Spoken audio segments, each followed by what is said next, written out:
I'd like to introduce the Dean and Head of School of the Sydney Conservatorium of Music, Professor Anna Reid, to welcome us to tonight's event.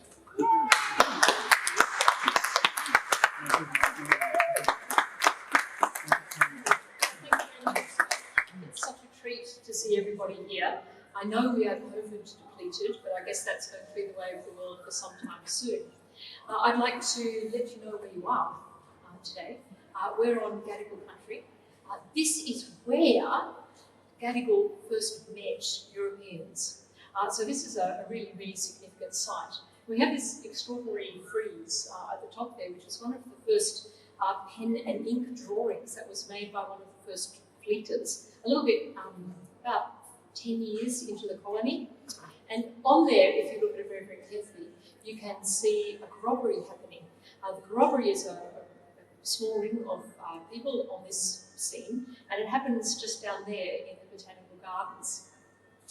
And the most wonderful thing about that for us is that this site, the hall that you'll be in for the concert tonight, is where young men used to get initiated into dog and kangaroo dance. So I can happily say that the Sydney Conservatorium of Music is sitting on the site of the oldest university in the world because of the deep knowledge that we get from our Indigenous inheritors right here. So my deep thanks go to elders past, so we learned so much from them about how to understand knowledge through music, through dance, through understanding stories. I have to thank the elders who are current, because they are the people who are leading the way in understanding how that deep knowledge is now promulgated into our century. And the best delight that I have is for our Indigenous students who are currently here, because they are the leaders of the future. So my deep thanks goes to them. What is so wonderful about being at the Conservatorium is that we have a particular way of knowing and understanding things that we think is quite peculiar to us. We have a lot of deep thinking about what it is we do. And as I was chatting this evening, I was talking about the importance of music as a symbolic language, that when young people start to learn music, they're learning it, if they're young, they're learning it at the same time they're understanding the symbolic language of mathematics or the symbolic language of speech. But the nice thing about it is that they're also learning how to conduct their body in a very organised and fine way at the same time. And this sort of mindset moves into other areas of their study because it's also a collaborative art. You have to do it with somebody for it to be meaningful. So we learn about our cultures, whichever they might have been. We learn about our current existence. And we learn about how to feel and be. That's our knowledge, the feeling and being knowledge. So we're ridiculously pleased now to be working with the Brain and Mind Centre. Because in one sense it's going to give us a big tick on what it is we intrinsically know, because we're going to be able to explore in a more scientific way what it actually means to work with music and other people. So I thank the donor, who unfortunately is not here, to have the foresight and vision that this was something to be focused on this particular occasion. And it's really unusual. I know that normally, once you've had research, you go to a conference and you tell everybody about what you've studied, and this is the beginning of the program. So we're working here tonight in anticipation about what will come from the collaborations, and I'm pretty excited about that. So without any further ado, I'll say welcome tonight, enjoy the music, let us celebrate with you the way that we do best, and we hope that later we'll be able to celebrate with you when it comes to the outputs of the combination of our researchers together. So thank you everybody for being here.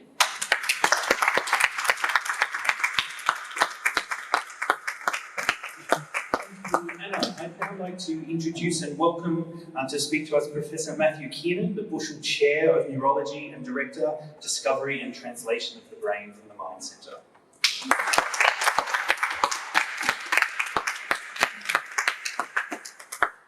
Well, thanks Anna for that really fantastic welcome, and it's really amazing to think that we're on the oldest university in the world. It really is special. So like you, I'd like to pay my respects to the Gadigal people of the Eora Nation and respect their elders past and present. And as you mentioned, I'd like to welcome anyone of Aboriginal and Torres Strait Islander background who's here, and welcome very much to this discussion. So on behalf of the Brain and Mind Centre, it's really a great pleasure to really acknowledge the gift that's been given by Barbara Spencer, to acknowledge her late husband, Lance, and it's really great to be the recipients in this sort of program come together. And I think that, you know, the brain is really the the essence of a human being. And music is so critical to that. And we know the interplay between brains and minds and music. You know, an appreciation of music, understanding music, hearing sounds, bringing things together, coming up with an orchestra, writing music, and performing music. So we understand the brain's role in each of those tasks. Perhaps what is less well known is what music does to brain function. And we know that at a very simple level, it can really mediate the synapses, the development of the brain. And we know that it can put a calming influence on people. So people who have memory and cognitive difficulties, music is a very useful therapy. And even, you know, for general anesthetics, people can have complete operations just being under meditation through music. But yet we don't really understand any of these mechanisms. And I think that was the vision of Barbara Spencer when she got together with the development team, particularly Charlie Brown, who's here tonight. And they discussed how can we get to the bottom of these issues. And I think the vision was to bring all of the strengths of a comprehensive university together to try and solve some of these issues. And so we'll be hearing shortly from Professor Sharon Naismith, who's from the School of Psychology and the Faculty of Science. And with her team, she'll be working with Professor Sidney Lin, who's a biomedical engineer, combining with the partnership of the local health district, dementia clinics, and bringing in really all of the great teams and excitement from the Conservatorium, particularly Neil Harris da Costa and his team. So we're really excited to see how these relationships develop, and no doubt we're going to get a much better understanding of brain function. We'll have a lot of musical interactions, and hopefully many more concerts to come. So thank you very much.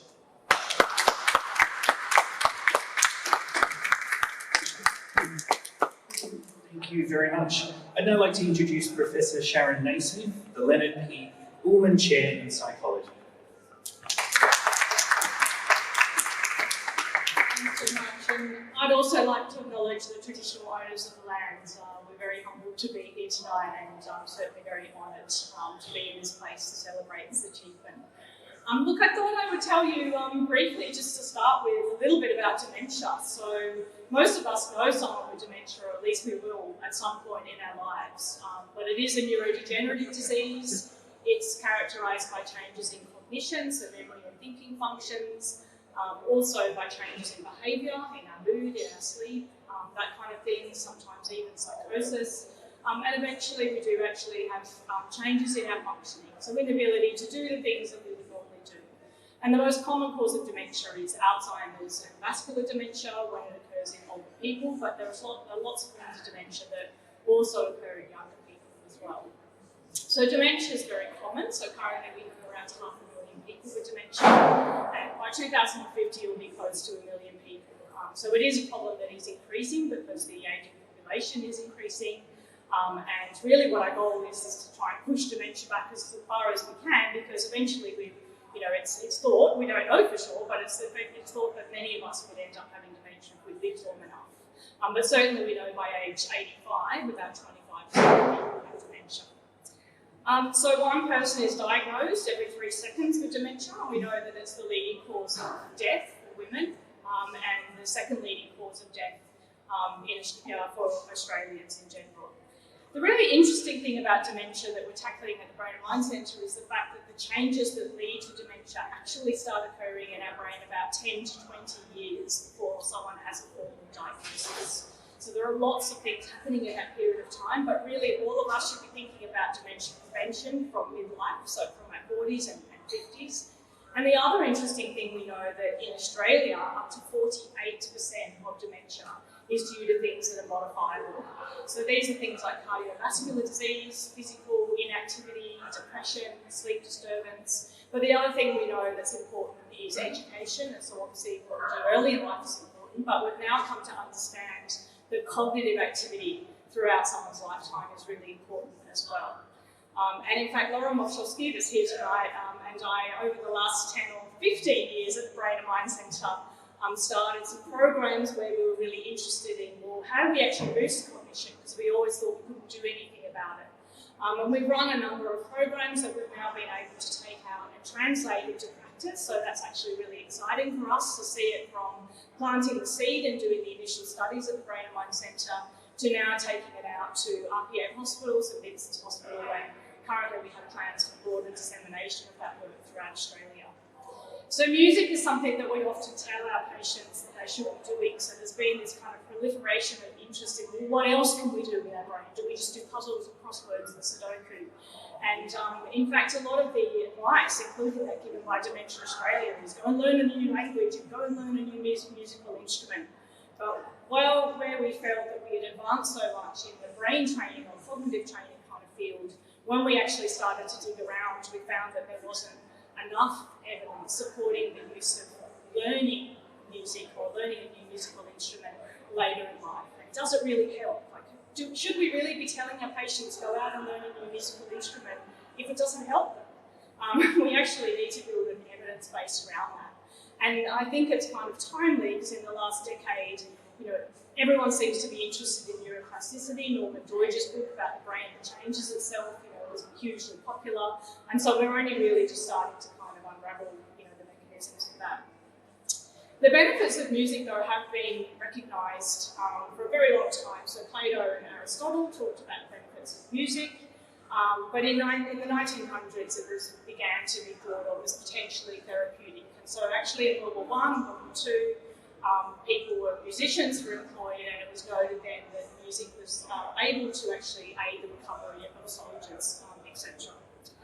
And in fact, Oliver Sacks, I'll quote from Oliver Sacks, which I think is a really lovely quote: "Music can lift us out of depression or move us into tears.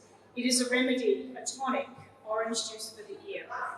But for many of my neurological patients, music is even more.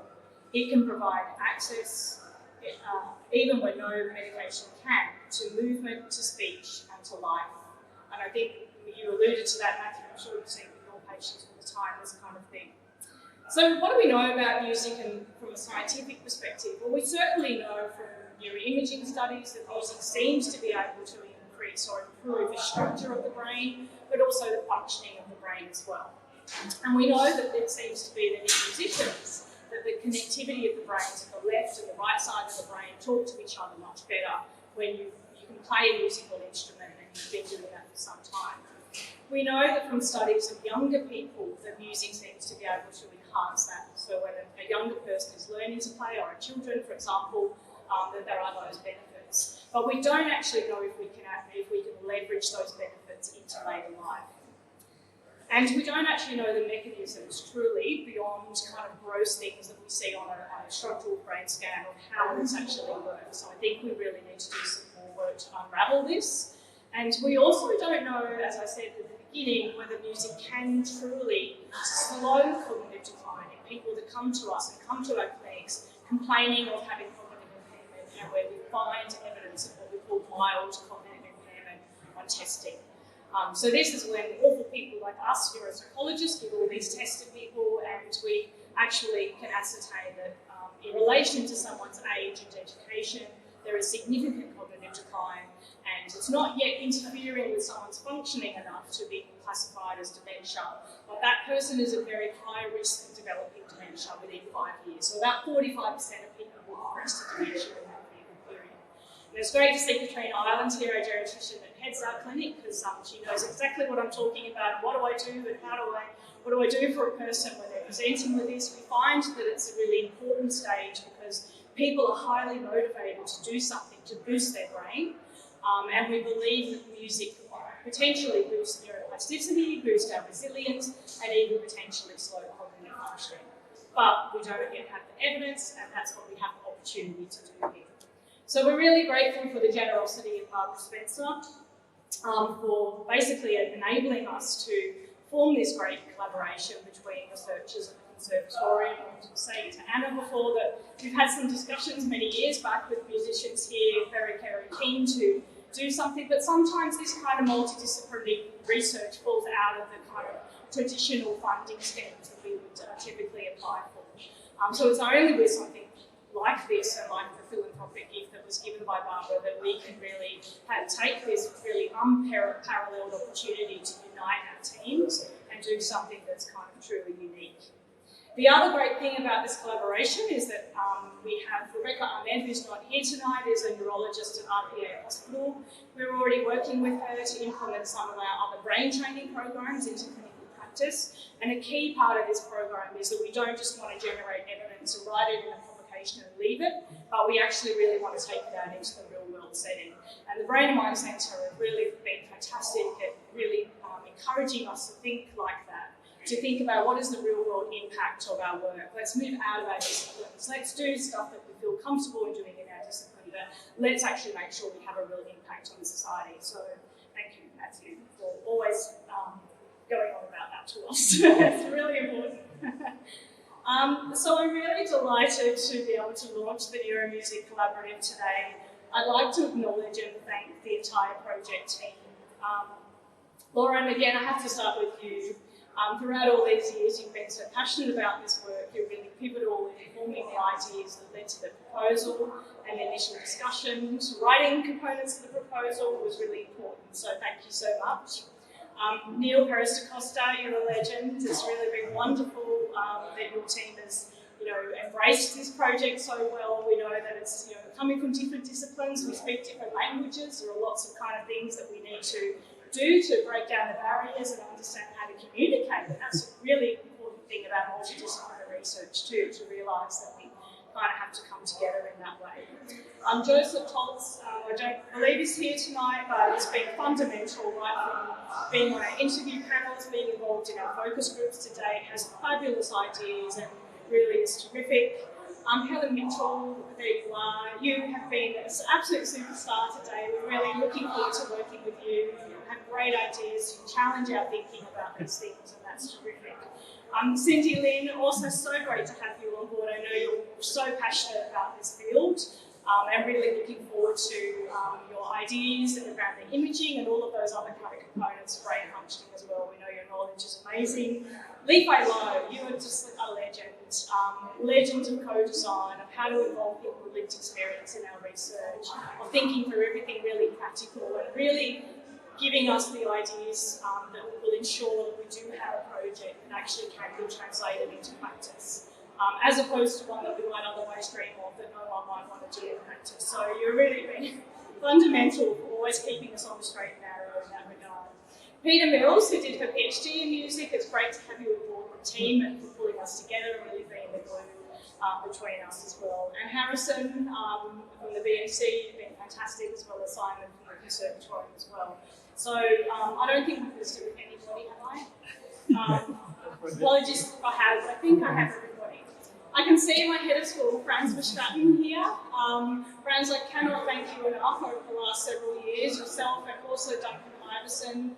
I think you've had so much belief in the work that we do and let us go and do our own thing. You definitely don't micromanage us, and I think that is important so that we can have these ideas and we can flourish as a research group, and how we can actually come up with these great connections with philanthropy. And I cannot thank you enough. I think we'll all be really sad to see you go next year, and know that we're always grateful for everything that you've done for us in the Healthy Brain Aging team and in psychology more generally. Matthew, you and Ian, your leadership at Brain and Mind Centre has been pivotal, to this project. Certainly the idea when this, first came up was Charlie spoke to Matthew, and Matthew said, I know the people that could do this. And I think that's the quality of being a great leader at an institute, is actually to really recognise where you may not personally be able to do something yourself, but where you've actually realised that you've fostered a team of people across the institute that can. So certainly your work in the clinical area and even his work in policy, and Tegan for bringing us all together, putting up with us all, it's really amazing. We're really grateful, and again, for taking us out of our comfort zone and pushing us to think about real-world translation of our findings, which we know is the future of research and having great research impact. Anna, really like to thank you for your generosity tonight, for your engagement in this project, and for welcoming us, and also for having this great event on the night of the concert. We're really grateful for that. Last but not least, Charlie Brown, who's just a legend. She's so passionate about finding, funding for these difficult projects that we can't otherwise do, and for advancing the brain and mind sciences, and for engaging with the donors and building the relationships. And really, I think it's quite an art, certainly something I could never do. But Charlie, beyond this project, all the other projects we've done, you were really pivotal in making this happen. So I cannot thank you enough.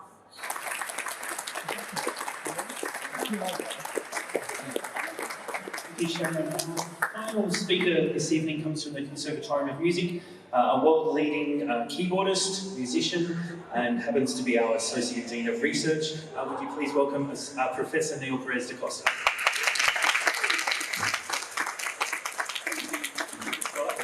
That's a very hard act to follow, Sharon. But thank you for mentioning absolutely everyone. I'd like to also acknowledge the traditional owners of the land that we're on, the Gadigal people of the Eora Nation, and I pay respects to their elders, past, present, and emerging. I'm a professional keyboard player. I play harpsichords and clavichords and organs and forte pianos and modern pianos and just about anything that has a keyboard on it. And I've been playing keyboard instruments now since the age of 5, and I'm almost 60, so that's a really long time to be doing it. And I'm probably heading into the moment when cognitive impairment, maybe start to show its effects. So this project is really important to me. I have an aunt who died from dementia or dementia-related things, and that wasn't very nice. But so when this came up, I just jumped at it. And I'll come back to this later on. For me, music training is a lifelong activity. Although I've been doing it for all that time, I'm still learning. At the end of last year, I did a recording of Schumann's Dichterliebe, which is a really long song cycle. It's got 16 songs in it, and they're all very hard piano parts. So I practiced my fingers to the bone for it for 6 months, because I knew I wanted to get a really good recording. But I also decided to bring on board to mentor me during the recording a young pianist who's really shit hot, as they say, from the Conservatorium. He's doing a PhD here, and I just thought I'd really love to have that perspective. And what I found was really amazing. This person didn't say very much to me, but when he did, he would say, move your finger in this direction, wiggle your hand in this way, and think like this. And everything changed in an instant. And what I realized while following his directions was that I was able to change things in an instant, and that my brain is absolutely amazing. I'm getting older, my back hurts every morning, getting larger, my eyesight's failing, but my brain is not failing, and I think that I can put that down to the fact that every day I play music.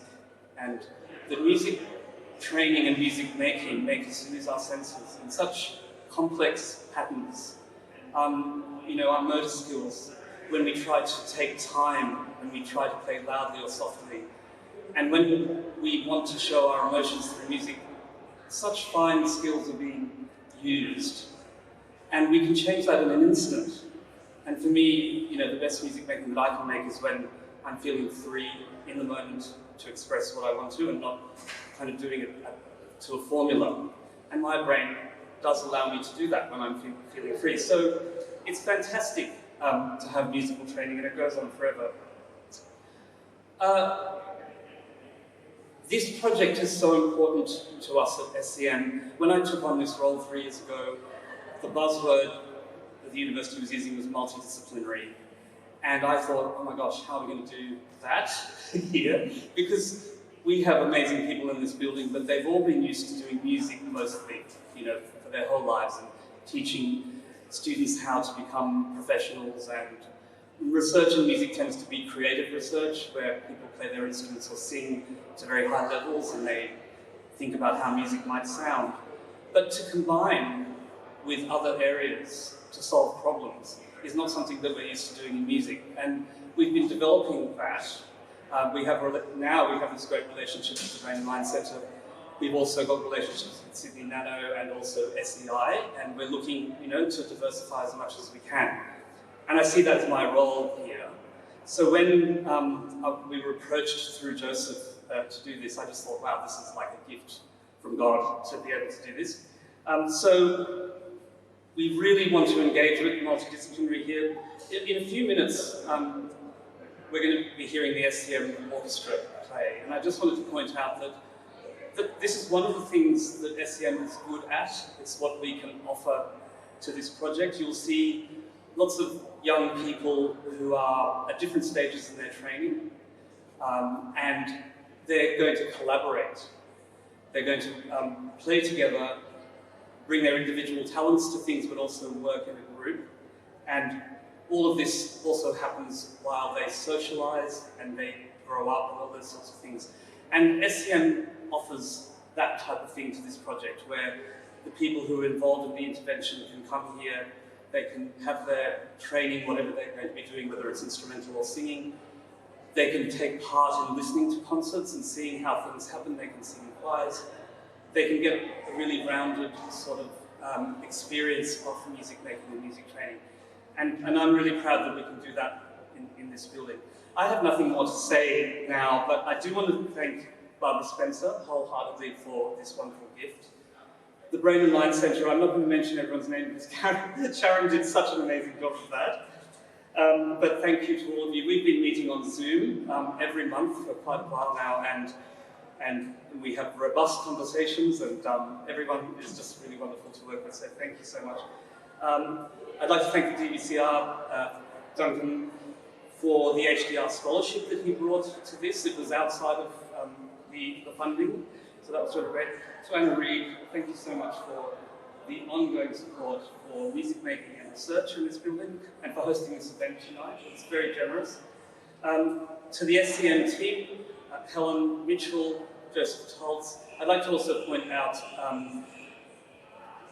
Philip Eames, who we are hoping will work on this project with us. Philip's not here tonight, but he's done a lot of work in the background in the preparation of the musical side of things and the research point of view. But also really wholeheartedly to SCM's professional staff, Kirsty McCann, Fiona Chan, who I don't think is here right now, Guy McEwen, David Kim Boyle, Jared Summons, who's here, and thank you, Scott, for hosting MC. I hope you have a wonderful time at the concert tonight and look forward to this wonderful collaboration. Thank you.